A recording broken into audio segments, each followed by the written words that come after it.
তুমি আশিকের রাসূল দেখতে চাও, তাহলে ওনাকে মন ভরে দেখে নাও। নবীর প্রতি ভালোবাসা ছিল আকাশচুম্বী, যে ভালোবাসা তাকে ফাঁসির মঞ্চে তুলেছিল। বলছিলাম 1923 সালে সেই কাঠমিস্ত্রি ইলমুদ্দিনের কথা।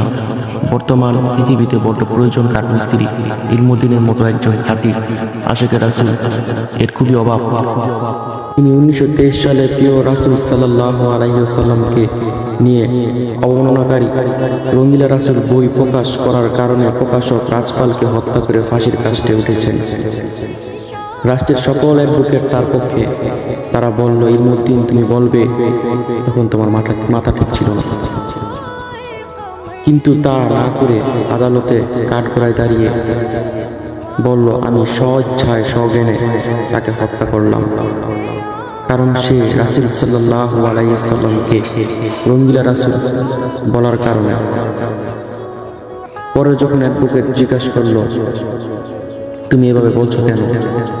তিনি বলেন, আমাকে স্বপ্নে রাসূল সাল্লাল্লাহু আলাইহি ওয়াসাল্লাম বলেছেন, ইলমুদ্দিন তাড়াতাড়ি আস, আমি তোমার জন্য অপেক্ষায় আছি।